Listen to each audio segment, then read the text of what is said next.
ចាសួស្តីជម្រាបសួរពុកម៉ែបងប្អូនចាដល់វគ្គត្រង់នេះចានាងខ្ញុំបានដើរដល់ពាក្យកណ្ដាលផ្លូវហើយពុកម៉ែបងប្អូនចាមនុស្សច្រើនអ៊ូអរមែនទែននៅចាទីតាំងប្រាសាទអង្គរតូចចាវេលាអង្គរសង្ក្រាន្តចាកាលពីថ្ងៃទី15ចាខែ4ឆ្នាំ2025ចាទេសភាពមនុស្សជាច្រើនកកកចាបានចូលរួមច្រើនមែនទែនចាមានចាកងអាវុធហត្ថចាមកទស្សនាដែរហើយគាត់ការពារចាប្រជាជនយើងហើយគាត់ក៏បានថតចាជុំជាមួយនឹងចាក្រុមគាត់ផងដែរចាដើម្បីទុកជារូបថតទុកអនុស្សាវរីយ៍ហើយក៏មានការតាំងពីពើរបស់ខ្មែរជាច្រើនស្គរចាហើយក៏ផ្កាស្អាតនៅជុំវិញចាហើយក៏ចាមានជាចាសម្ដេចតាសម្ដេចយាយចាហើយបងប្អូនទាំងអស់គ្នាក៏បានចូលមកទស្សនាបតានេះគឺ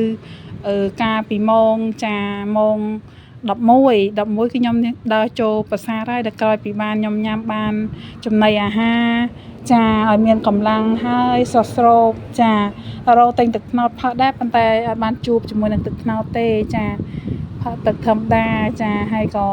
មានកម្លាំងដើរចូលទៅលេងនៅក្នុងប្រាសាទចាដើរក៏ប្អូនម៉ែចាហើយកូនខ្លួនឯងហ្នឹងក៏ដើរបែកគ្នាទៅជុំម៉ែជុំប្អូននោះទៅនាងខ្ញុំក៏ថតនេះថតនោះទៅក៏ណា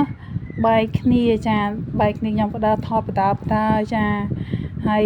រៀងក្តៅបន្តិចចាអញ្ចឹងបងប្អូនខ្មែរយើងចាបានទស្សនាប្រាសាទអង្គរតូចពិតជាស្រស់ស្អាតមែនទែនហើយក៏បានចានាំគ្នាថតកន្លែងមុខប្រាសាទអង្គរតូចហ្នឹងតាំងរូបកតាចាស្អាតហើយចានេះគឺជនជាតិខ្មែរយើងច្រើនណាស់មកទស្សនានៅប្រាសាទអង្គរចាតូចចាអង្គរសង្ក្រាន្តយើងនេះប៉ុន្តែអង្គរធំហ្នឹងខ្ញុំអត់បានទៅទេដោយសារតែចាវាមិនមែនថាស្ទះចរាចរណ៍អីទេដោយសារតែចាអត់សូវជាមានកម្លាំងដែរ